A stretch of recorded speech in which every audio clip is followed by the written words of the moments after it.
Hello बच्चों, कैसे हो? उम्मीद करता हूँ अच्छे होंगे। NLM का ये चौथा लेक्चर है।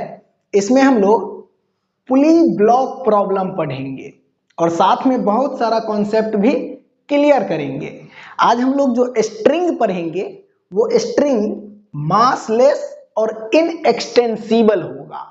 मासलेस का मतलब स्ट्रिंग के मास को नेग्लेक्ट करेंगे, मान लेंगे कि स्ट्रिंग का मास 0 है। और इनएक्सटेंसिबल का मतलब स्ट्रिंग को खींचने से उसके लेंथ में कोई चेंज नहीं आएगा। तगड़ा फोर्स से खींच देंगे स्ट्रिंग को तो स्ट्रिंग टूट जाएगा, लेकिन उसके लेंथ में कोई चेंज नहीं आएगा, स्ट्रिंग एक्सटेंड नहीं करेगा। और जो पुली पढ़ेंगे ये पुली भी मासलेस और फ्रिक्शनलेस होगा। तो पेन और कॉपी लेके तैयार हो जाओ। पुली ब्लॉक प्रॉब्लम का हर एक टाइप का एक एक क्वेश्चन सॉल्व करेंगे और क्वेश्चन के थ्रू ही कॉन्सेप्ट क्लियर करेंगे।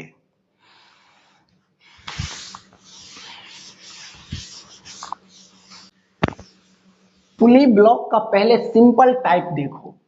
ये एक रिजिड सपोर्ट और यहां पे एक पुली है।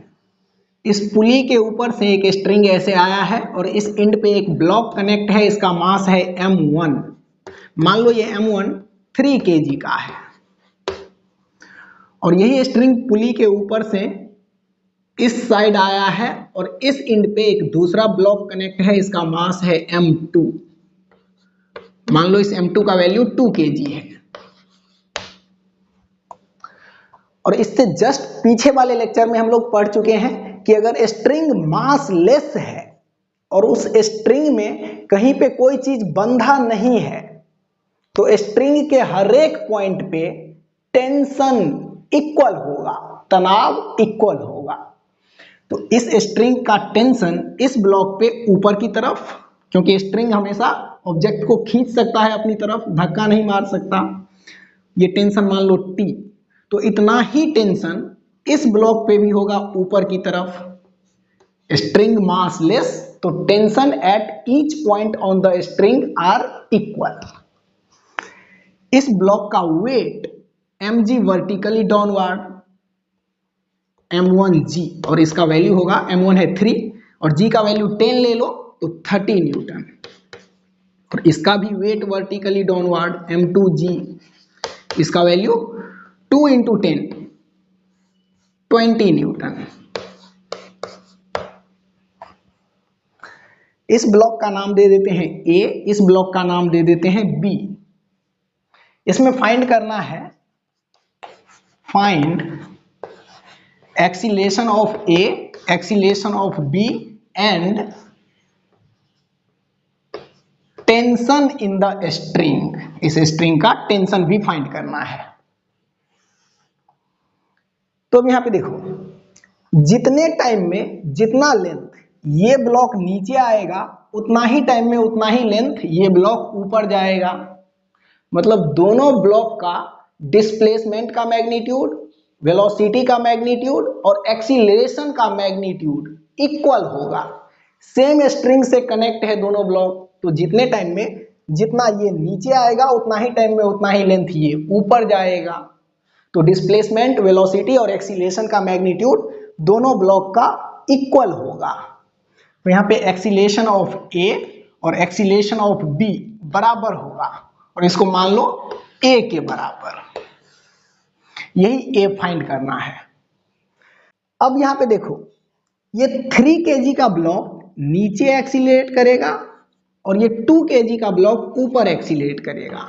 दोनों ब्लॉक के एक्सीलरेशन का मैग्नीट्यूड इक्वल होगा। आप इन दोनों के एक्सीलरेशन को ऐसे भी मान सकते हो, जैसे मर्जी वैसे मान लो और क्वेश्चन को सॉल्व कर दो। एक्सीलरेशन अगर पॉजिटिव साइन के साथ आएगा तो समझेंगे कि हमने एक्सीलरेशन का डायरेक्शन सही माना था, और एक्सीलरेशन अगर नेगेटिव साइन के साथ आ जाए तो समझेंगे कि एक्सीलरेशन का डायरेक्शन हमने जो माना था उसके अपोजिट डायरेक्शन में बॉडी उतना ही एक्सीलरेशन से एक्सीलरेट कर रहा है।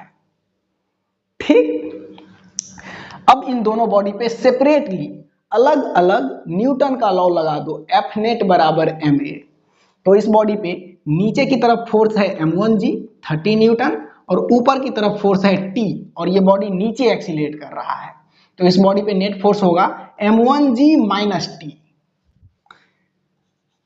m1g माइनस टी बराबर m1a और उस बॉडी पे लगाएंगे तो ये बॉडी ऊपर एक्सीलरेट कर रहा है, ऊपर की तरफ फोर्स है T, तो इस पे नेट फोर्स होगा T minus m2g, T minus m2g बराबर m2a। तो ये दो इक्वेशन मिला, पहला और दूसरा। इन दोनों इक्वेशन के हेल्प से A और T मिल जाएगा, A और T, और यही A होगा A ब्लॉक और B ब्लॉक दोनों ब्लॉक का एक्सीलरेशन। तो दो इक्वेशन, दो वेरिएबल, क्वेश्चन को सॉल्व करो। इन दोनों इक्वेशन को जोड़ दो, फर्स्ट प्लस सेकेंड करो। फर्स्ट प्लस सेकेंड करेंगे तो इक्वालिटी के इस साइड माइनस टी से प्लस टी कट जाएगा, m1g माइनस m2g बचेगा, m1g माइनस m2g, और इक्वालिटी के उस साइड m1a प्लस m2a, तो इन दोनों में से a को कॉमन ले लो तो m1 प्लस m2, तो यहां से a बराबर, इन दोनों में से g कॉमन ले लेंगे तो अंदर में m1 minus m2, m1 minus m2, और डिवाइड में आएगा ये m1 plus m2, m1 plus m2, तो एक्सीलरेशन मिल गया। इतना ही एक्सीलरेशन से ये दोनों ब्लॉक एक्सीलरेट करेगा। अब इसी एक्सीलरेशन को इन दोनों में से किसी एक इक्वेशन में पुट करो तो T मिलेगा, स्ट्रिंग का tension. Now A put in first या second end find tension in the string. तो यहां पे देखो क्वेश्चन में डाटा दिया है, m1 m2 दिया है, तो एक्सीलरेशन निकाल लो। g का वैल्यू 10 ले लो, तो एक्सीलरेशन इक्वल टू g के जगह पे 10 इनटू m1 माइनस m2, तो m1 है 3 kg, m2 है 2 kg, तो 3 में से 2 गया तो 1, अब बाय m1 प्लस m2, तो 3 प्लस 2 5, तो 5 से ये 10 कटेगा 2, तो acceleration equal to 2 metre per second square. यहाँ पे देखो एक्सीलरेशन पॉजिटिव साइन के साथ मिला है 2 मीटर पर सेकेंड स्क्वायर। इसका मतलब एक्सीलरेशन का डायरेक्शन जो हमने माना था वो सही है, ये बॉडी नीचे एक्सीलरेट कर रहा है और ये बॉडी ऊपर एक्सीलरेट कर रहा है 2 मीटर पर सेकेंड स्क्वायर के एक्सीलरेशन से। अब इसी एक्सीलरेशन को फर्स्ट या सेकेंड किसी एक इक्वेशन में पुट करो तो टेंशन इन द स्ट्रिंग मिलेगा। तो फर्स्ट इक्वेशन में ही पुट करते हैं, m1g का वैल्यू है 30 न्यूटन, तो 30 माइनस t बराबर m1 का वैल्यू 3 और a का वैल्यू 2, तो 3 इंटू 2 6, तो यहां से माइनस टी को उस साइड ले जाओ तो प्लस टी बराबर 30 और ये प्लस 6 इस साइड आएगा तो माइनस 6, तो यहां से टी बराबर 30 माइनस 6 24 न्यूटन। इस स्ट्रिंग में टेंशन 24 न्यूटन का है।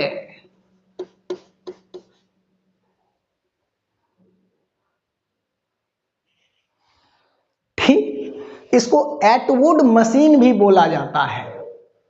ठीक, तो इस तरह से हम लोग पुली ब्लॉक प्रॉब्लम में acceleration of the block and tension in the string निकालेंगे।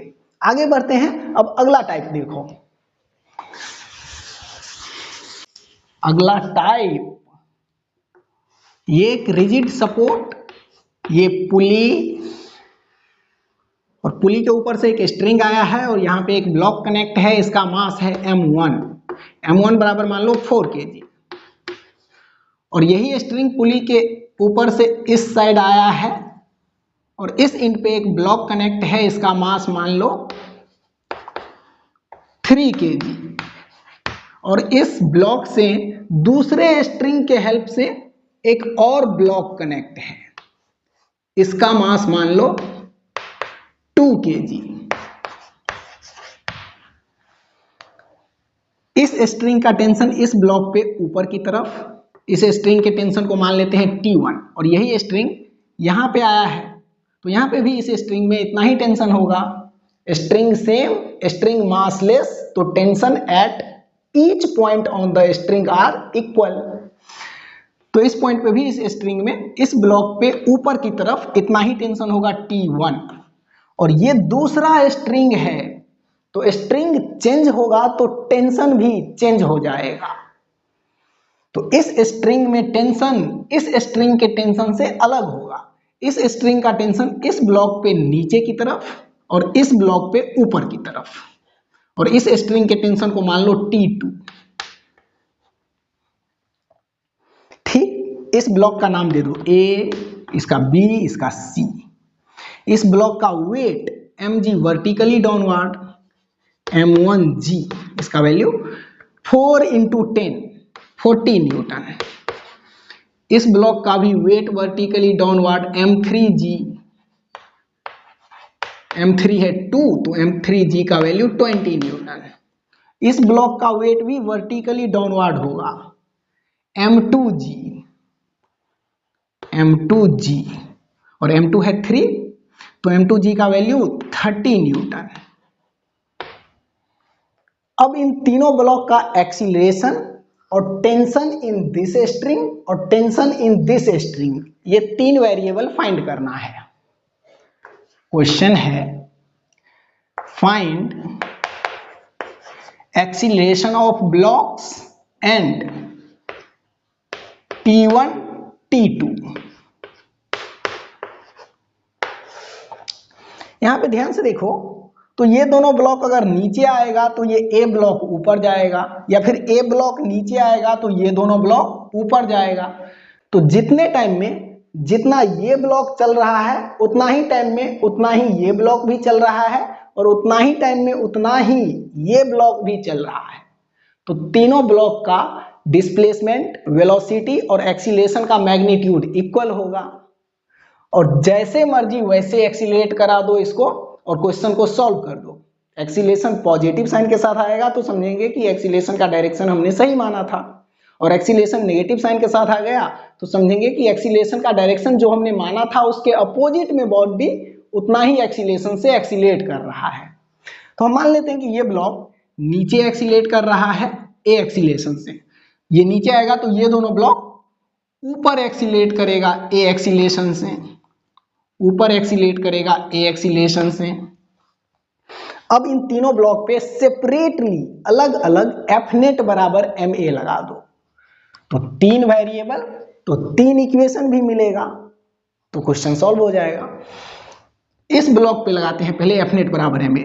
इस ब्लॉक पे नीचे की तरफ फोर्स है m1g 40 न्यूटन और ऊपर की तरफ फोर्स है T1 और ये ब्लॉक नीचे एक्सीलरेट कर रहा है तो इस पे F net m1g minus T1 और m1g का वैल्यू है 40 माइनस T1 बराबर m1a और m1 का वैल्यू है 4 तो 4a, equation first.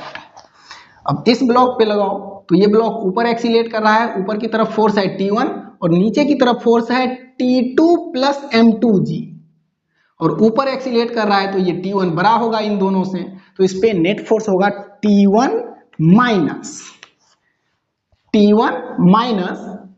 m2g plus T2 तो m2g का वैल्यू है 30 प्लस T2 बराबर ma तो इसका मास 3 और एक्सीलरेशन a, इक्वेशन सेकेंड। इसको एक स्टेप और आगे ले जाओ तो T1 और ये माइनस अंदर जाएगा तो माइनस 30 और ये माइनस यहाँ पे भी जाएगा तो माइनस T2 बराबर 3a, ये इक्वेशन सेकेंड। अब तीसरे बॉडी पे लगा दो F नेट बराबर ma तो तीसरा बॉडी ऊपर एक्सीलरेट कर रहा है, ऊपर की तरफ फोर्स है इस पे T2 और नीचे की तरफ फोर्स है m3g का वैल्यू 20 है तो इस पे नेट फोर्स T2 माइनस 20 बराबर ma, T2 माइनस 20 बराबर ma। इसका मास है 2 kg और a है, ये फाइंड करना है a, ये इक्वेशन नंबर 3। अब आप इन तीनों इक्वेशन को जोड़ दो, first plus second plus third करो, तो -T1 से +T1 कट जाएगा, -T2 से +T2 कट जाएगा। इक्वालिटी के इस साइड बचेगा 40 -30 -20, 40 -30 -20 बराबर इक्वालिटी के उस साइड 4a + 3a + 2a, तो 4 3 7 2 9, 9a। यहाँ से -30 और -20 -50, तो 40 -50 बराबर 9a। तो यहाँ से a बराबर मिलेगा 40 -50 -10/9 मीटर पर सेकेंड स्क्वायर। तो यहाँ पे देखो एक्सीलरेशन नेगेटिव साइन के साथ आ गया, -10/9 मीटर पर सेकेंड स्क्वायर। इसका मतलब एक्सीलरेशन का डायरेक्शन जो हमने माना था इस बॉडी पे, इसके अपोजिट डायरेक्शन में बॉडी इतना ही एक्सीलरेशन से एक्सीलरेट कर रहा है। तो एक्सीलरेशन का डायरेक्शन जो हमने माना था उसके अपोजिट में बॉडी एक्सीलरेट कर रहा है, ये ऊपर जा रहा है और ये दोनों बॉडी नीचे आ रहा है।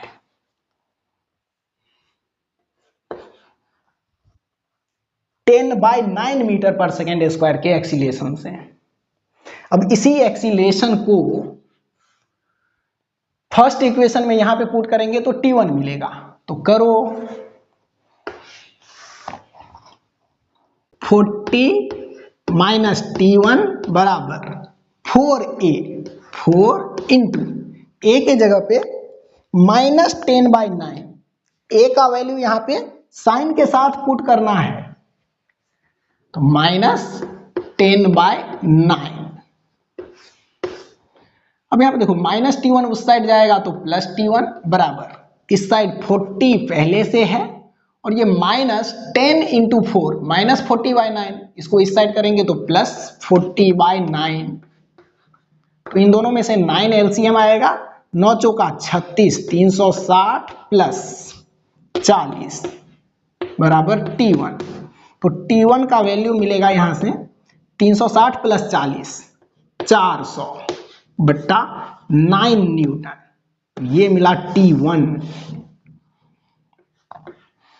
अब इसी T1 को यहां पे और एक्सीलरेशन को यहां पे पुट करेंगे तो इस सेकेंड इक्वेशन से T2 मिलेगा, या फिर इस एक्सीलरेशन को सीधे इस थर्ड इक्वेशन में यहां पे पुट करो तो भी T2 मिलेगा। तो थर्ड इक्वेशन में ही एक्सीलरेशन को पुट कर देते हैं यहां पे, तो T2 बराबर -20 इस साइड आएगा तो +20 और प्लस 2a, 2 और a के जगह पे -10/9, -10/9। तो यहां से देखो T2 बराबर 20 और ये प्लस माइनस माइनस हो जाएगा, 2 इंटू 10 20/9। इन दोनों में से 9 एलसीएम लेंगे तो यहाँ पे 9 दूना 18, 180 माइनस 20, तो T2 बराबर 180 में से 20 को कट करो 160/9, 160/9 न्यूटन आया T2 का वैल्यू। इस क्वेश्चन में ये तीनों block 10/9 metre per second square के एक्सीलरेशन से चल रहा है और इस स्ट्रिंग में टेंशन है 400/9 न्यूटन और इस स्ट्रिंग में टेंशन है 160/9 न्यूटन। ठीक, इसको देखें, सोचें, समझें। आगे बढ़ते हैं। अब अगला टाइप देखो।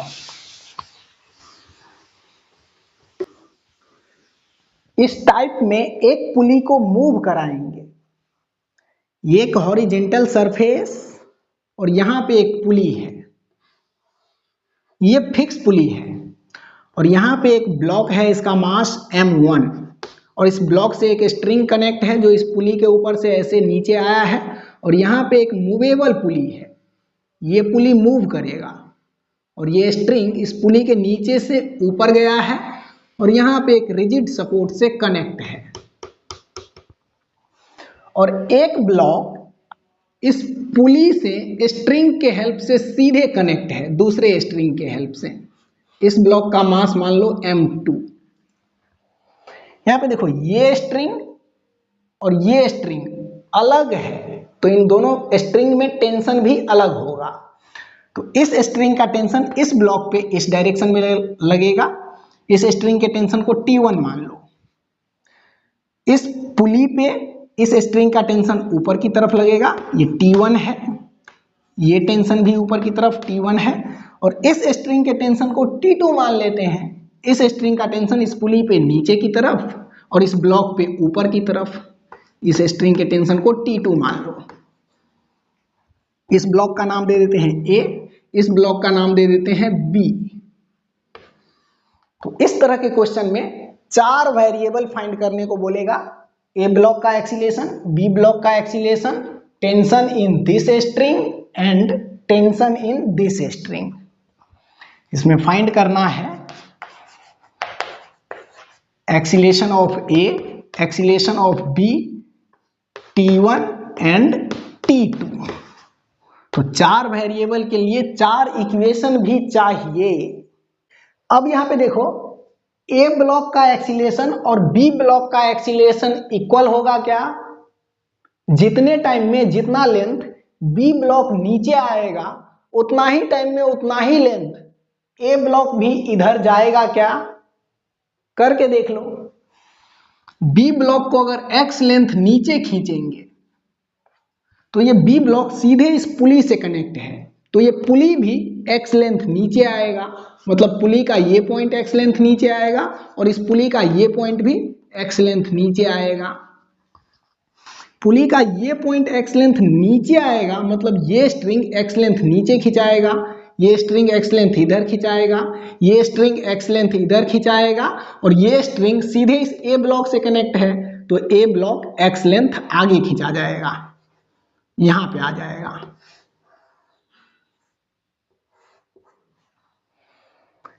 अब पुली का ये पॉइंट भी x लेंथ नीचे आया है, तो इस स्ट्रिंग का ये पॉइंट भी x लेंथ नीचे खिंचाएगा, ये स्ट्रिंग x लेंथ नीचे खिंचाएगा, x लेंथ नीचे खिंचाएगा। समझने के लिए कुछ देर के लिए मान लो कि ये स्ट्रिंग यहां से टूट गया और x लेंथ नीचे आ गया, ये पॉइंट यहां पे। जब इस B ब्लॉक को x लेंथ नीचे खींचे हैं तो ये A ब्लॉक x लेंथ इधर खिंचाया है और ये स्ट्रिंग यहां से टूट के x लेंथ नीचे आ गया है, x लेंथ नीचे आ गया है। पर रियलिटी में, एक्चुअल में ये पॉइंट यहां से नहीं टूटेगा, तो नहीं टूटेगा तो फिर से इस पॉइंट को ऊपर खींच के यहां पे रिजिड सपोर्ट में कनेक्ट करो। तो इस पॉइंट को फिर से x लेंथ ऊपर खींचेंगे तो ये पॉइंट भी x लेंथ ऊपर खिंचाएगा, इस स्ट्रिंग का ये पॉइंट x लेंथ इधर खिंचाएगा, ये पॉइंट x लेंथ इधर खिंचाएगा, तो ये A ब्लॉक फिर से x लेंथ आगे खिंचा जाएगा, यहां पे आ जाएगा। तो ओवरऑल क्या हुआ कि B ब्लॉक को x लेंथ नीचे खींचे हैं तो A block x plus x 2x length आगे खिंचाया है।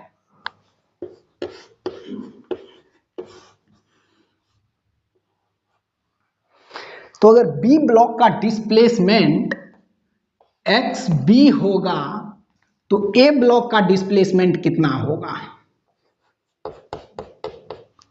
A ब्लॉक का डिस्प्लेसमेंट B ब्लॉक के डिस्प्लेसमेंट का डबल है, तो A ब्लॉक का डिस्प्लेसमेंट B ब्लॉक के डिस्प्लेसमेंट का डबल होगा। XA बराबर 2 इंटू XB। इस B ब्लॉक को खींचेंगे 3 मीटर नीचे तो 3 गुने 2 6 मीटर खींचा जाएगा A ब्लॉक, ये ठीक। अब इसी इक्वेशन को टाइम के रिस्पेक्ट में दोनों साइड डिफरेंशिएट करो तो dxa बाई dt ये बनेगा वेलोसिटी ऑफ A ब्लॉक बराबर ये 2 कांस्टेंट है बाहर, और dxb बाई dt ये बनेगा वेलोसिटी ऑफ B। तो वेलोसिटी भी देखो यहां पे ए ब्लॉक का वेलोसिटी बी ब्लॉक के वेलोसिटी का डबल है। बी ब्लॉक चलेगा अगर 4 मीटर पर सेकेंड के वेलोसिटी से, तो ए ब्लॉक चलेगा 4 इंटू 2 8 मीटर पर सेकेंड के वेलोसिटी से। अब इसको एक बार फिर से टाइम के रिस्पेक्ट में डिफरेंशिएट करो, तो ये बनेगा एक्सीलरेशन ऑफ ए बराबर 2 कांस्टेंट है बाहर, और ये बनेगा एक्सीलरेशन ऑफ बी। तो यहां पे देखो ए ब्लॉक का एक्सीलरेशन बी ब्लॉक के एक्सीलरेशन का डबल है। तो ए ब्लॉक और बी ब्लॉक का एक्सीलरेशन इक्वल नहीं है। ए ब्लॉक का एक्सीलरेशन बी ब्लॉक के एक्सीलरेशन का डबल है। बी ब्लॉक चलेगा 2 मीटर पर सेकेंड स्क्वायर के एक्सीलरेशन से, तो ए ब्लॉक चलेगा 2 into 2 4 metre per second square के एक्सीलरेशन से। मान लो कि ए ब्लॉक इस डायरेक्शन में एक्सीलरेट कर रहा है, एक्सीलरेशन ऑफ ए, और बी ब्लॉक नीचे की तरफ एक्सीलरेट कर रहा है, एक्सीलरेशन ऑफ बी। अब इसमें एक कॉन्सेप्ट और देखो, ये पुली जो मूव कर रहा है, इस पुली पे ऊपर की तरफ फोर्स है T1 प्लस T1 2T1, और नीचे की तरफ फोर्स है T2। और कुछ देर के लिए मान लो कि इस पुली का मास है MP, मास ऑफ पुली, और अब इस पुली का फ्री बॉडी डायग्राम बनाओ। तो ये है मूवेबल पुली, इसका मास है MP, मास ऑफ पुली। इस पे ऊपर की तरफ फोर्स है T1 प्लस T1 2T1, और नीचे की तरफ फोर्स है T2, और इस पुली का वेट भी वर्टिकली डाउनवर्ड होगा mg, तो मास ऑफ पुली इंटू जी। और ये पुली नीचे आ रहा है ए बी एक्सीलरेशन से। ये ब्लॉक जितने एक्सीलरेशन से नीचे आएगा उतना ही एक्सीलरेशन से ये पुली भी नीचे आएगा, क्योंकि ये ब्लॉक सीधे इस पुली से कनेक्ट है। अब इस पुली पे एफ नेट बराबर ma लगा दो, तो ये नीचे आ रहा है, तो नीचे की तरफ फोर्स है T2 plus MPG, T2 plus MPG, और ऊपर की तरफ फोर्स है 2T1, तो नीचे वाले फोर्स में से ऊपर वाले फोर्स को कट करो, तो ये नेट फोर्स मिला। नेट फोर्स बराबर ma, तो mass of pulley into acceleration of pulley. लेकिन ये पुली तो मासलेस है, पुली में मास है ही नहीं। पुली में हम लोग मास एज्यूम नहीं किए हैं। If pulley is massless, then mass of pulley equal to 0। तो mass of pulley equal to 0 put करेंगे, तो यहां पे 0 और यहां पे 0 पुट करो, तो ये टर्म 0 हो जाएगा और ये टर्म भी 0 हो जाएगा। तो यहां से T2 बराबर, ये माइनस 2T1 उस साइड जाएगा तो प्लस 2T1। तो ये देखो इन दोनों स्ट्रिंग के टेंशन में रिलेशन मिला T1 और T2 में। तो ध्यान रखना कि अगर कोई पुली मासलेस है और वो पुली मूव कर रहा है, तो उस पुली पे फोर्स बैलेंस कर दो, 2T1 बराबर T2, 2T1 बराबर T2। तो इन दोनों स्ट्रिंग के टेंशन में रिलेशन मिल जाएगा। ओके, अब इन दोनों ब्लॉक के एक्सीलरेशन में जो हमने ये रिलेशन लाया है, इसके लिए हम पहले इस ब्लॉक को एक्स लेंथ नीचे खींचे, फिर देखें कि ये ब्लॉक कितना लेंथ आगे चला, तो इसमें टाइम लग जाता है। तो इन दोनों ब्लॉक के एक्सीलरेशन में रिलेशन के लिए एक कॉन्सेप्ट है जो ध्यान रखना।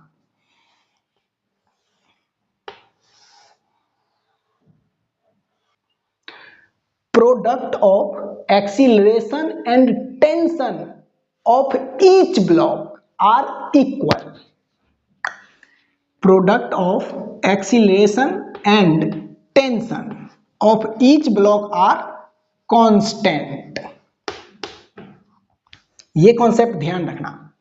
इन दोनों ब्लॉक का एक्सीलरेशन अलग अलग है, इन दोनों ब्लॉक पे लगने वाला टेंशन भी T1 और T2 अलग अलग है, लेकिन इस ब्लॉक का एक्सीलरेशन और इस पे लगने वाले टेंशन का गुना और उस ब्लॉक का एक्सीलरेशन और उस ब्लॉक पे लगने वाले टेंशन का गुना इक्वल होगा। ये मतलब हुआ इसका कि इस ब्लॉक का एक्सीलरेशन a और इस ब्लॉक पे लगने वाला टेंशन T1, और फिर इस ब्लॉक का एक्सीलरेशन ए बी और उस ब्लॉक पे लगने वाला tension T2। Acceleration into tension of each block are equal, ये है कॉन्सेप्ट।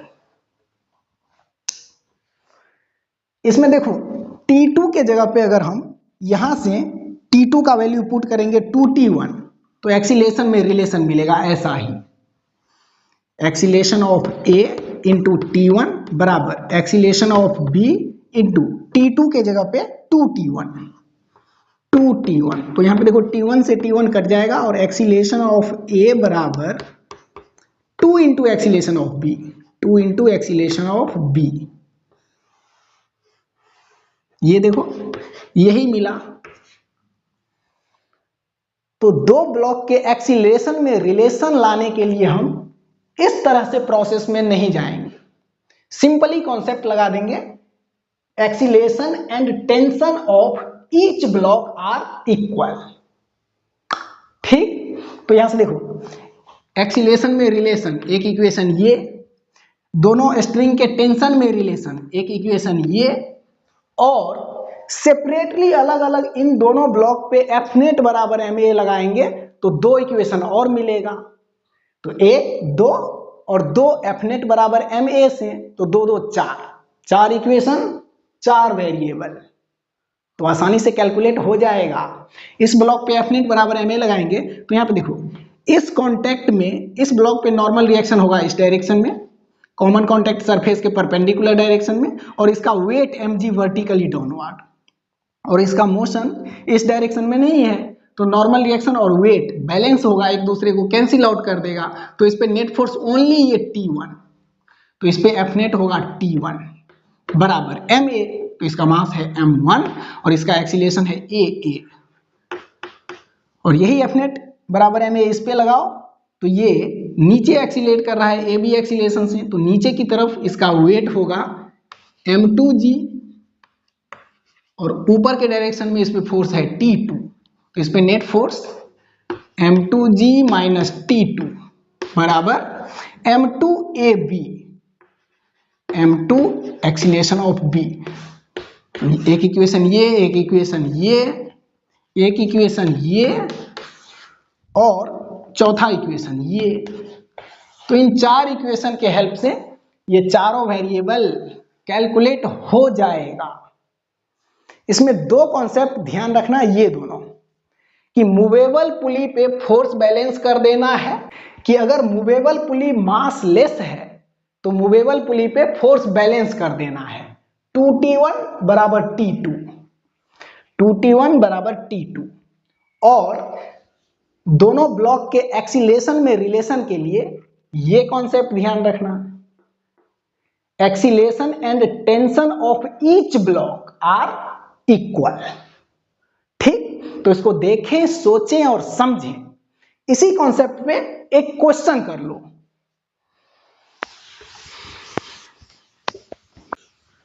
क्वेश्चन, ये रिजिड सपोर्ट, यहां पे एक पुली और इसके ऊपर से एक स्ट्रिंग आया है, यहां पे एक ब्लॉक कनेक्ट है, इसका मास 2 kg ले लो, और ये स्ट्रिंग इस पुली के ऊपर से आया है, और यहाँ पे एक मूवेबल पुली है और यही स्ट्रिंग इस मूवेबल पुली के नीचे से गया है और इस रिजिड सपोर्ट में यहाँ पे फिर से कनेक्ट है। और दूसरा ब्लॉक दूसरे स्ट्रिंग के हेल्प से इस पुली से, मूवेबल पुली से सीधे कनेक्ट है, इसका मास 3 kg ले लो। तो ये स्ट्रिंग और ये स्ट्रिंग अलग अलग है, तो इस स्ट्रिंग का टेंशन इस ब्लॉक पे ऊपर की तरफ इसको T1 मान लो, इस स्ट्रिंग, इन दोनों स्ट्रिंग का टेंशन इस मूवेबल पुली पे ऊपर की तरफ T1 T1, और ये अलग स्ट्रिंग है तो इस स्ट्रिंग का टेंशन T2 ले लो, तो इस पुली पे नीचे की तरफ T2 और इसी स्ट्रिंग का टेंशन इस ब्लॉक पे ऊपर की तरफ T2। इस ब्लॉक का वेट mg वर्टिकली डाउनवर्ड, तो इसका mg होगा 2 इंटू 10 20 न्यूटन, और इसका वेट वर्टिकली डाउनवर्ड mg, और इसका मास है 3, तो mg 30 न्यूटन। तो क्वेश्चन फिर से वही है, इस ब्लॉक का नाम A, इस ब्लॉक का नाम B, और इस क्वेश्चन में फाइंड करना है acceleration of A, acceleration of B, T1 and T2।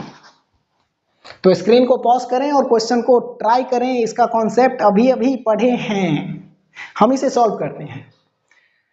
पहले इन दोनों ब्लॉक पे एफ नेट बराबर एम ए लगा देते हैं तो दो इक्वेशन मिल जाएगा। तो इसके एक्सीलरेशन का डायरेक्शन क्या लेंगे, तो इसको ऊपर एक्सीलेट करा दो और इसको नीचे एक्सीलेट करा दो। आप चाहें तो इसका एक्सीलरेशन का डायरेक्शन ऐसे भी मान सकते हो, जैसे मर्जी वैसे एक्सीलेट करा दो और क्वेश्चन को सॉल्व कर दो। एक्सीलरेशन पॉजिटिव साइन के साथ आएगा तो समझेंगे कि एक्सीलरेशन का डायरेक्शन हमने सही माना था, और नेगेटिव साइन के साथ आ जाए तो समझेंगे कि जिधर हमने एक्सीलरेशन माना था उसके अपोजिट डायरेक्शन में बॉडी एक्सीलरेट कर रहा है। तो इधर मान लेते हैं एक्सीलरेशन ऑफ ए और नीचे मान लेते हैं एक्सीलरेशन ऑफ बी। तो इस पे एफ नेट बराबर एम ए लगाओ। तो ये ऊपर एक्सीलरेट कर रहा है, ऊपर की तरफ फोर्स है T1 और नीचे की तरफ फोर्स है mg 20 न्यूटन। तो इस पे नेट फोर्स होगा T1 minus mg 20, T1 minus 20 बराबर ma, इसका मास 2 kg और एक्सीलरेशन AA। इक्वेशन फर्स्ट, उस पर भी लगाओ एफ नेट बराबर एम ए। ये नीचे एक्सीलरेट कर रहा है, नीचे की तरफ फोर्स है mg 30 और ऊपर की तरफ फोर्स है T2। तो नेट फोर्स 30 माइनस T2 बराबर ma, उसका मास 3 kg और एक्सीलरेशन है acceleration of b। Equation second. तीसरा इक्वेशन कहां से लाए, मूवेबल पुली पे फोर्स बैलेंस कर दो। ये मूवेबल पुली मास लेस है तो इस पे फोर्स बैलेंस कर दो। तो इस पे ऊपर की तरफ फोर्स है T1 प्लस T1 2T1 और नीचे की तरफ फोर्स है T2। तो 2T1 बराबर T2, 2T1 बराबर T2।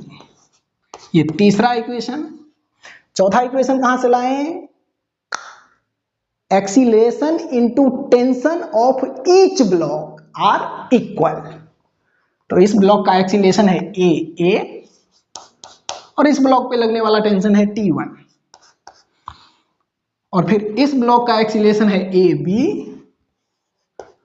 और उस ब्लॉक पे लगने वाला टेंशन है T2। तो acceleration into tension of each block are equal. अब इस T2 के जगह पे थर्ड इक्वेशन से T2 का वैल्यू रखो 2T1। तो acceleration of A into T1 बराबर acceleration of B into T2 के जगह पे 2T1। तो T1 से T1 कट जाएगा, एक्सीलरेशन ऑफ A बराबर 2 इंटू एक्सीलरेशन ऑफ B। ये चौथा इक्वेशन है। अब इस चार इक्वेशन के हेल्प से AA, AB, T1 और T2 मिल जाएगा। फर्स्ट इक्वेशन में दो वेरिएबल है T1 और AA, सेकेंड इक्वेशन में भी दो वेरिएबल है T2 और AB। तो पहला इक्वेशन को ऐसे ही रहने दो, T1 माइनस 20 बराबर 2 एक्सीलरेशन ऑफ A, और दूसरे इक्वेशन में T2 के जगह पे थर्ड इक्वेशन से T2 का वैल्यू रखो, T2 बराबर 2T1। तो 30 माइनस T2 के जगह पे 2T1 बराबर 3 into acceleration of B। 3 into acceleration of B के जगह पे फोर्थ इक्वेशन से एक्सीलरेशन ऑफ B का वैल्यू रखो। तो एक्सीलरेशन ऑफ B बराबर आएगा एक्सीलरेशन ऑफ A और ये 2 बाई में। तो एक्सीलरेशन ऑफ B के जगह पे एक्सीलरेशन ऑफ A बाई 2। अब यहां पे देखो, इस इक्वेशन में प्लस T1 है और इस इक्वेशन में माइनस 2T1 है। तो इस फर्स्ट इक्वेशन को 2 से मल्टीप्लाई करो, फर्स्ट इक्वेशन को 2 से गुना करेंगे तो यह आएगा 2T1 माइनस 20 इंटू 2 40 बराबर 2 इंटू 2 4 एक्सीलरेशन ऑफ A। अब आप इस इक्वेशन को और इस इक्वेशन को जोड़ दो तो माइनस 2T1 से प्लस 2T1 कट जाएगा, यहां पे बचेगा 30 माइनस 40, 30 माइनस 40 और इक्वेलिटी के उस साइड 3/2 AA प्लस 4 AA। तो 3/2 प्लस 4, 3/2 बोले तो 1.5 प्लस 4, ये आएगा 5.5 एक्सीलरेशन ऑफ A। तो यहां से acceleration of A equal to 30 में से 40 गया तो -10/5.5 मीटर पर सेकेंड स्क्वायर। यहां पे देखो एक्सीलरेशन ऑफ ए नेगेटिव आ गया, इसका मतलब ए ब्लॉक का एक्सीलरेशन हमने जिस डायरेक्शन में माना था इसके अपोजिट डायरेक्शन में नीचे की तरफ ये ए ब्लॉक एक्सीलरेट कर रहा है 10/5.5 मीटर पर सेकेंड स्क्वायर के एक्सीलरेशन से। ठीक, अब इसी एक्सीलरेशन को फर्स्ट इक्वेशन में यहां पे रखो तो T1 मिलेगा। T1 बराबर ये -20 इस साइड जाएगा तो +20 अब +2 और एक्सीलरेशन ऑफ ए के जगह पे -10/5.5 -10/5.5 तो T1 बराबर 20 प्लस माइनस -2 × 10 20/5.5। इन दोनों में से 5.5 LCM लेंगे तो यहाँ पे 5.5 × 20 तो पॉइंट से ये 0 कट जाएगा, 55 दूना 110 -20। अब 110 में से 20 को कट करेंगे तो 90/5.5 न्यूटन। ये आया T1 मतलब इस स्ट्रिंग का टेंशन। अब इसी T1 को इस थर्ड इक्वेशन में यहां पे पुट करेंगे तो T2 मिलेगा। T2 T1 का डबल है तो T2 बराबर 2T1, T2 बराबर 2 × T1 और T1 का वैल्यू आया है 90/5.5 90/5.5 तो T2 बराबर 90 दूना 180/5.5 न्यूटन। तो ये मिला टेंशन इन दिस स्ट्रिंग। और इस एक्सीलरेशन ऑफ ए को, एक्सीलरेशन ऑफ ए किधर गया ये, इस एक्सीलरेशन ऑफ ए को इस फोर्थ इक्वेशन में यहां पे रखेंगे तो एक्सीलरेशन ऑफ बी मिलेगा। एक्सीलरेशन ऑफ बी बराबर acceleration of A by 2।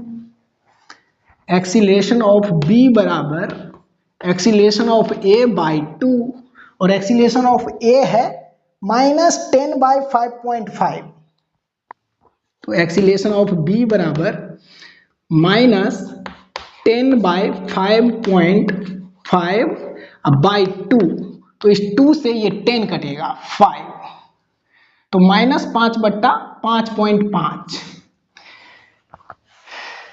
Acceleration of B equal to -5/5.5 metre per second square.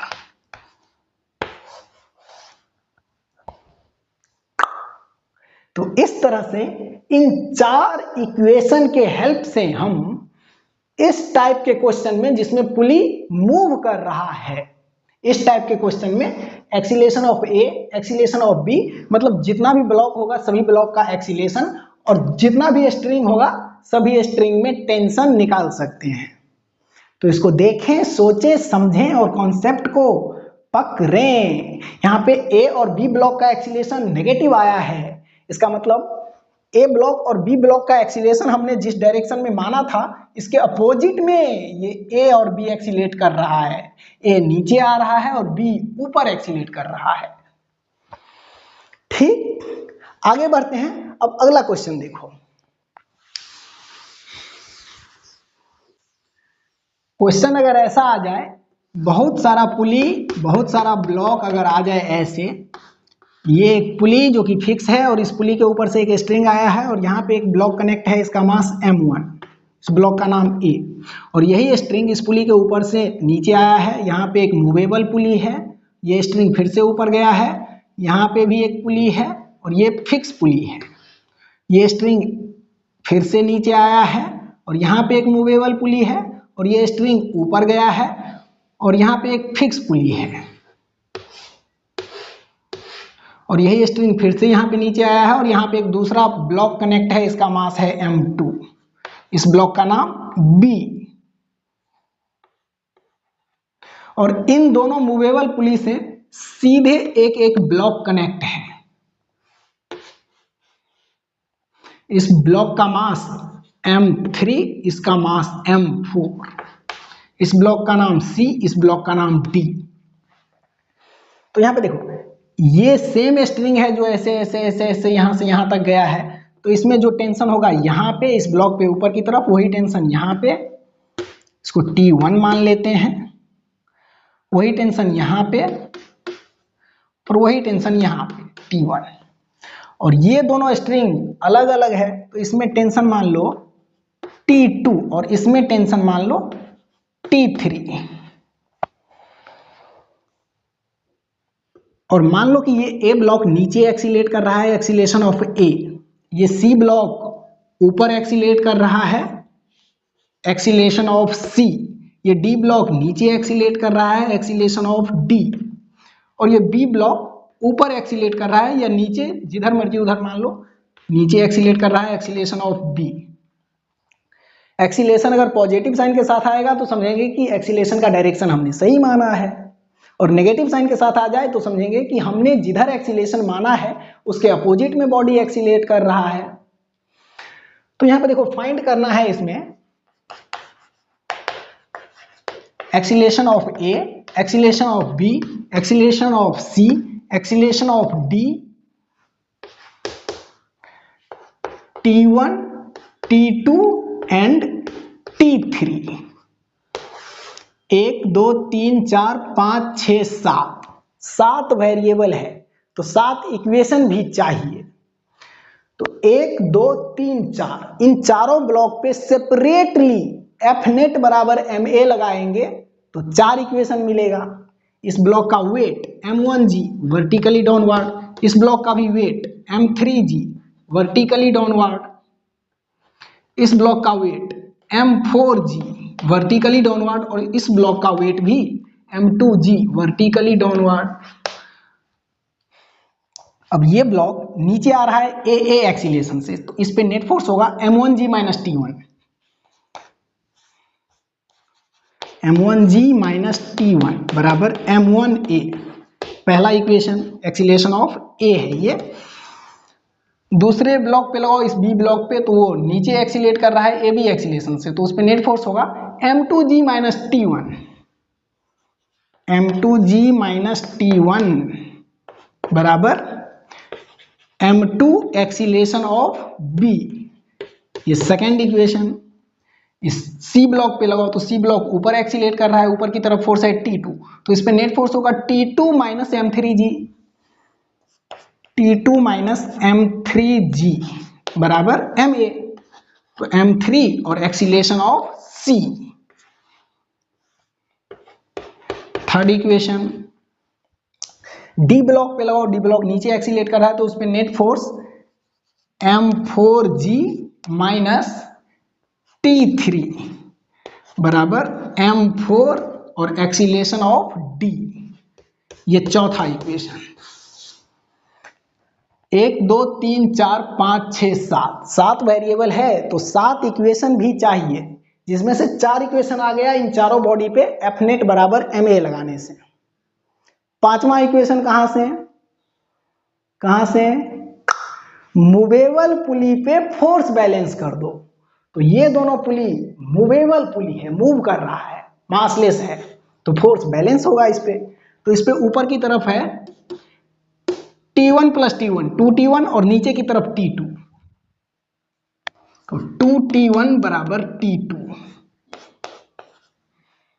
और इस पुली पे भी फोर्स बैलेंस करो तो ऊपर की तरफ T1 प्लस T1 2T1 बराबर नीचे की तरफ T3, तो 2T1 बराबर T3। इन दोनों इक्वेशन में देखो लेफ्ट हैंड साइड इक्वल है तो राइट हैंड साइड भी इक्वल होगा, तो T2 बराबर T3 लिख सकते हैं। 1 2 3 4 5 6 इक्वेशन आ गया। सातवां इक्वेशन कहां से acceleration into tension of each block are equal. तो इस ब्लॉक का एक्सीलरेशन है ए और इस ब्लॉक पे लगने वाला टेंशन है T1। फिर इस ब्लॉक का एक्सीलरेशन है ए बी और इस ब्लॉक पे लगने वाला टेंशन है T1। फिर इस ब्लॉक का एक्सीलरेशन है ए सी और इस ब्लॉक पे लगने वाला टेंशन है T2। फिर इस ब्लॉक का एक्सीलरेशन है ए डी और इस ब्लॉक पे लगने वाला टेंशन T3। तो acceleration into tension, acceleration into tension, acceleration into tension of each block are equal.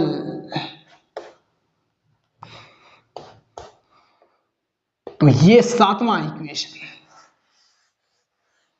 In 7 equation के हेल्प से हम लोग A B A C A D T1 T2 और T3 फाइंड कर सकते हैं। इसको हम अभी करेंगे नहीं, बहुत टाइम लग जाएगा, पर प्रोसेस आपको समझ में आ गया होगा। अगर इस टाइप का क्वेश्चन आए तो इस तरह से आप इसको सॉल्व कर सकते हैं।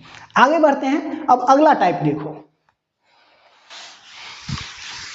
आगे छोटा छोटा टाइप लेंगे बट इंपॉर्टेंट है, कॉन्सेप्चुअल है।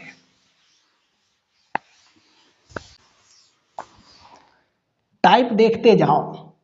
ये हॉरिजेंटल सरफेस और ये कुआं है, यहां पे कुआं है और इस कुएं में पानी है। एक आदमी यहां पे खड़ा है इस हॉरिजेंटल सरफेस पे और ये एक स्ट्रिंग के हेल्प से कुएं से पानी निकाल रहा है।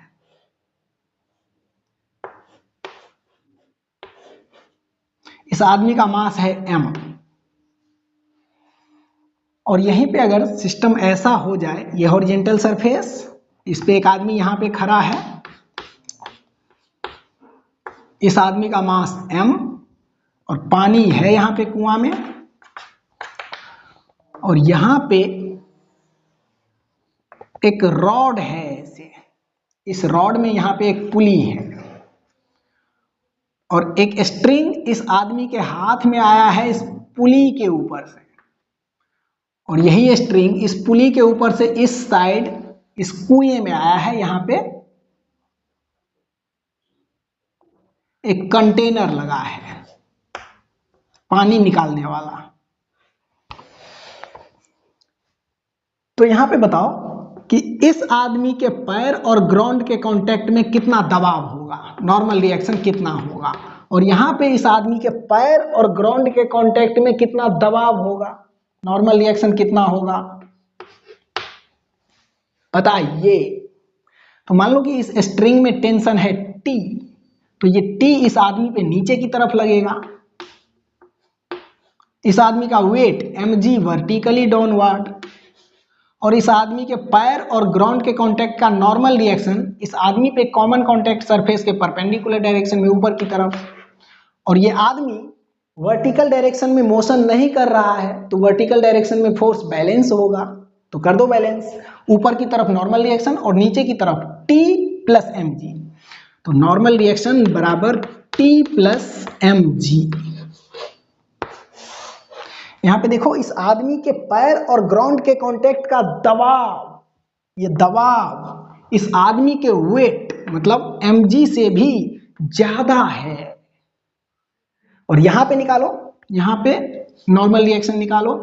तो इस स्ट्रिंग का टेंशन इस आदमी पे ऊपर की तरफ है, यहां पे इस आदमी का वेट mg वर्टिकली डाउनवर्ड और इस आदमी के पैर और ग्राउंड के कांटेक्ट का नॉर्मल रिएक्शन इस आदमी पे वर्टिकली अपवर्ड।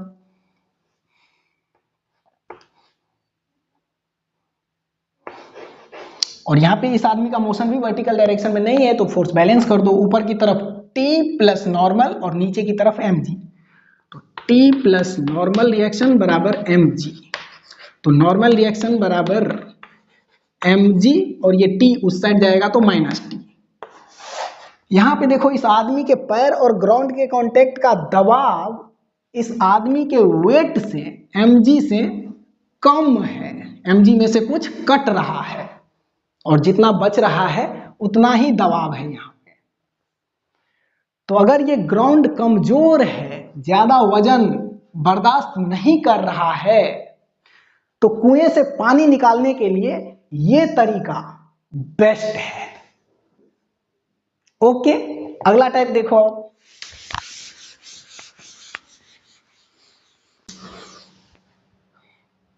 ये एक रिजिड सपोर्ट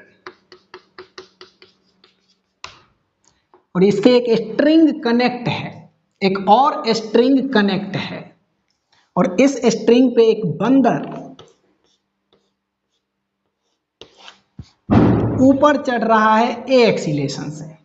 इस स्ट्रिंग में टेंशन मान लो T1 और इस बंदर का मास स्मॉल m, तो इसका वेट mg वर्टिकली डाउनवर्ड और इस स्ट्रिंग पे एक बंदर नीचे उतर रहा है ए एक्सीलेशन से और इस बंदर का मास है कैपिटल M, तो इस बंदर का weight capital mg vertically downward और इस स्ट्रिंग का टेंशन इस बंदर पे ऊपर की तरफ, इसको मान लो T2। इस बंदर का मास मान लेते हैं small m equal to 40 kg और इस बंदर का मास मान लो capital M equal to 60 kg और इस स्ट्रिंग में टेंशन बर्दाश्त करने का क्षमता मैक्सिमम 500 न्यूटन है। T मैक्स 500 न्यूटन है। तो अब यहां पे देखो, इसका एक्सीलेशन मैक्सिमम ऊपर की तरफ कितना होना चाहिए ताकि ये स्ट्रिंग टूटने से बच जाए। तो इस पे F नेट बराबर ma लगाओ इस बंदर पे, तो ये ऊपर एक्सीलेट कर रहा है, ऊपर की तरफ इस पे फोर्स है, इस स्ट्रिंग का टेंशन T1 और नीचे की तरफ इसका वेट mg, तो F नेट होगा T1 minus mg, T1 minus mg बराबर ma। तो यहां से T1 बराबर माइनस mg उस साइड जाएगा तो प्लस mg प्लस ma। तो यहां पे देखो इस स्ट्रिंग में टेंशन इस बंदर के वेट से ज्यादा है, इस बंदर के वेट से ज्यादा है और यही F नेट बराबर है, मैं यहां पे लगाओ, ये नीचे एक्सीलेट कर रहा है ये एक्सीलेशन से, तो इसमें नीचे की तरफ फोर्स है mg कैपिटल mg और ऊपर की तरफ फोर्स है इस स्ट्रिंग का टेंशन T2 माइनस T2 बराबर ma। तो यहां से माइनस T2 उस साइड जाएगा तो प्लस T2 और ये प्लस ma इस साइड आएगा तो माइनस ma, तो T2 बराबर mg माइनस ma। यहां पे देखो इस स्ट्रिंग का टेंशन इस बंदर के वेट से mg से कम है, mg में से कुछ कट के जो बचेगा उतना ही टेंशन है इस स्ट्रिंग में। यहां पे देखो इस एक्सीलेशन को अगर बढ़ाएंगे तो इस स्ट्रिंग में ये टेंशन बढ़ेगा और एक्सीलेशन को बहुत ज्यादा कर देंगे तो इस स्ट्रिंग का टेंशन बहुत ज्यादा हो जाएगा, 500 न्यूटन को क्रॉस भी कर जाएगा तो ये स्ट्रिंग टूट जाएगा।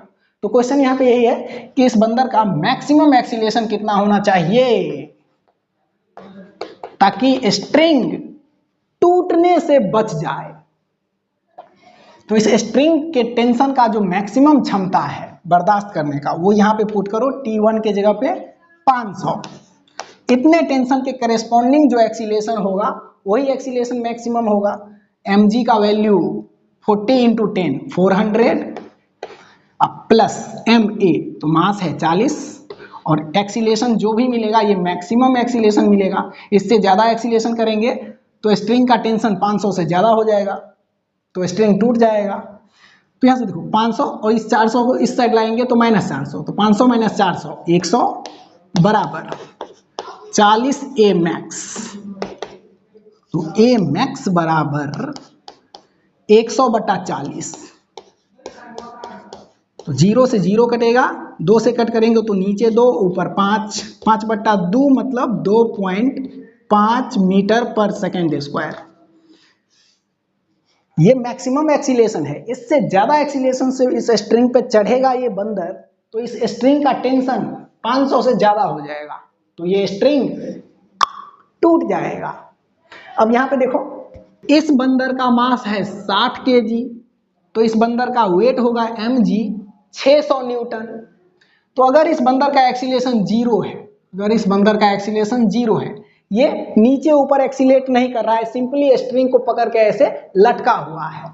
तो स्ट्रिंग में कितना टेंशन आएगा, तो ये टर्म तो जीरो, तो स्ट्रिंग में टेंशन ओनली mg के बराबर, स्ट्रिंग में टेंशन ओनली mg के बराबर, और मास है 60 kg, तो mg का वैल्यू 600 न्यूटन।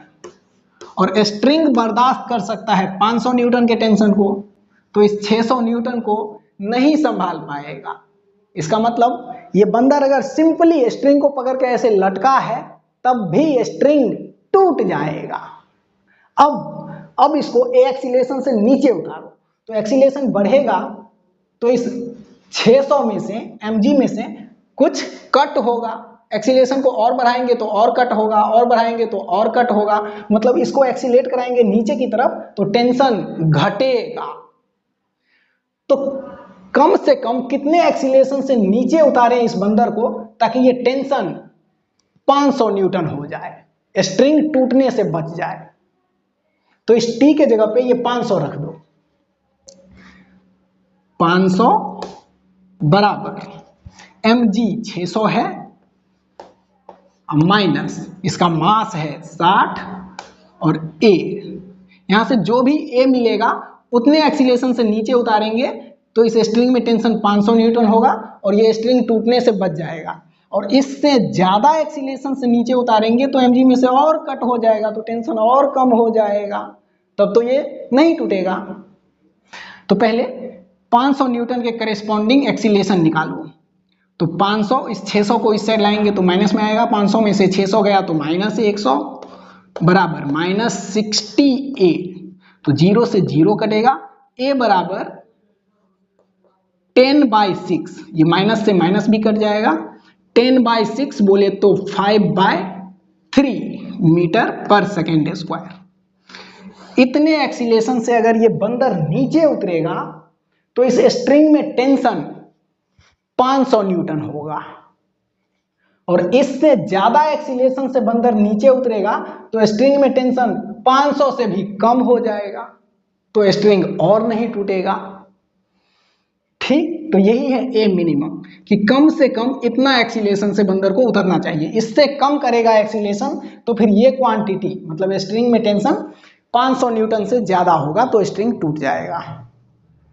तो इस बंदर को या तो 5/3 मीटर पर सेकेंड स्क्वायर के एक्सीलरेशन से नीचे उतारो या फिर इससे ज्यादा एक्सीलरेशन से नीचे उतारो, तो स्ट्रिंग नहीं टूटेगा। ठीक, देखें, सोचें, समझें। आगे बढ़ते हैं। अब एक लास्ट टाइप और देख लो, ये एक रिजिड सपोर्ट,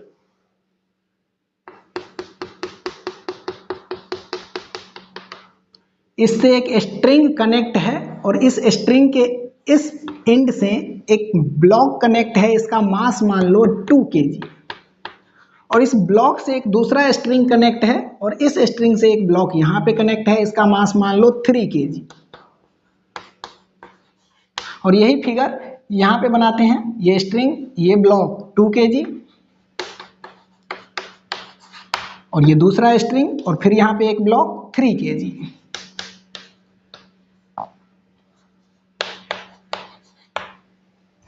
इस स्ट्रिंग में कितना टेंशन होगा, तो वर्टिकल डायरेक्शन में इस पे फोर्स बैलेंस है, मोशन नहीं है, तो इस ब्लॉक का वेट mg वर्टिकली डाउनवर्ड, मास है 3 तो mg होगा 30, और इस स्ट्रिंग में ऊपर की तरफ टेंशन होगा T1 बोल देते हैं इसको,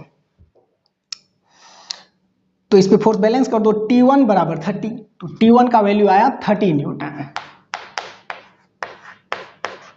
और इस स्ट्रिंग में कितना टेंशन होगा T2, तो इस ब्लॉक पे फोर्स बैलेंस कर दो, इस पे T1 नीचे की तरफ, यही टेंशन, और इस ब्लॉक का वेट mg, तो इसका वेट होगा 2 × 10 20 न्यूटन नीचे की तरफ, और इस पे भी फोर्स बैलेंस है, मोशन नहीं है वर्टिकल डायरेक्शन में, तो T2 बराबर T1 + 20, T2 बराबर T1 + 20, और T1 का वैल्यू है 30 न्यूटन, तो 30 + 20। और वैसे भी यहाँ पे देखो, इस स्ट्रिंग पे इन दोनों ब्लॉक का वेट है, इन दोनों ब्लॉक का लोड इस स्ट्रिंग पे है, तो इस स्ट्रिंग का टेंशन इन दोनों ब्लॉक के वेट के बराबर होगा 30 + 20, 30 + 20, तो T2 बराबर 50 न्यूटन। इस स्ट्रिंग का टेंशन 50 न्यूटन और इस स्ट्रिंग में टेंशन 30 न्यूटन।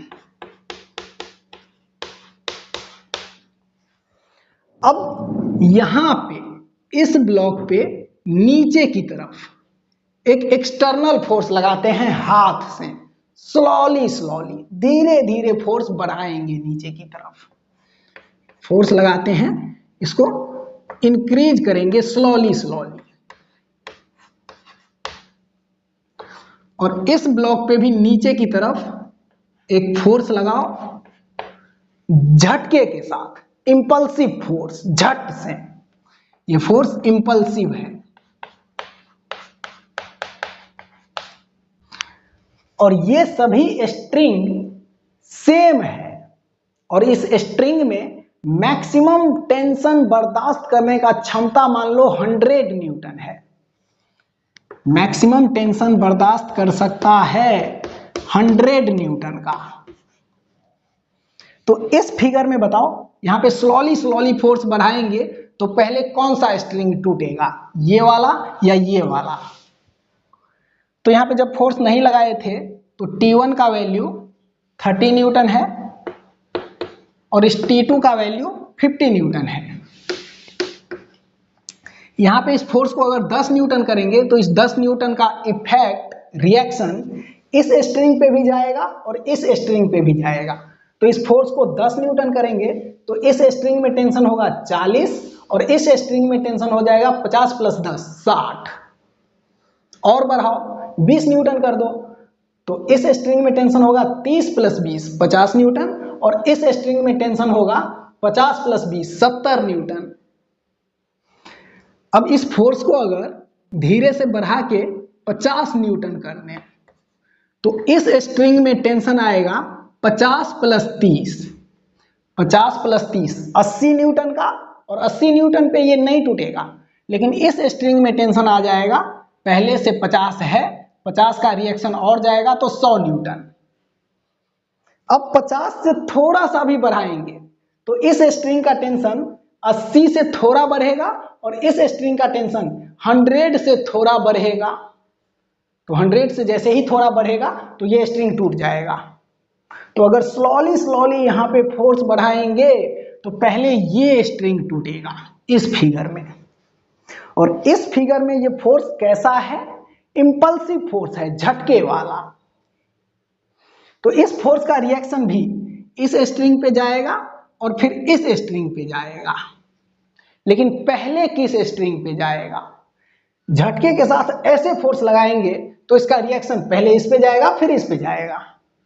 और झटके के साथ मान लो यहां पे लगा दिए हम 50 न्यूटन से ज्यादा फोर्स, 80 न्यूटन का, 80 न्यूटन का फोर्स लगा दिए ऐसे झटके के साथ, तो इस 80 का रिएक्शन पहले इस पे जाएगा उसके बाद इस पे जाएगा। तो इसका टेंशन हो जाएगा 80 + 30, 80 + 30 110 न्यूटन और इसमें टेंशन हो जाएगा 50 + 80 130 न्यूटन, इसमें 110 और इसमें 130।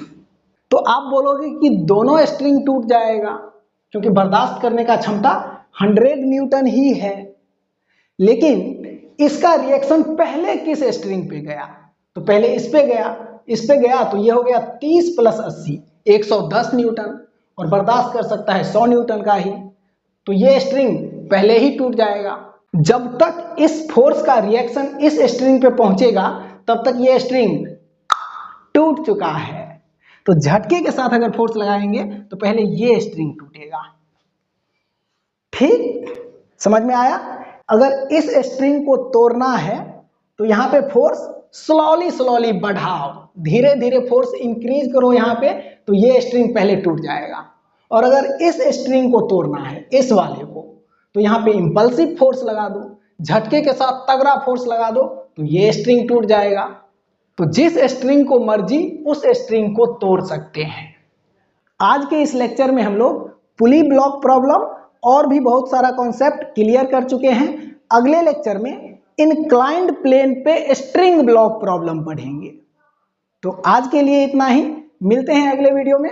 तब तक के लिए bye bye bye, thank you.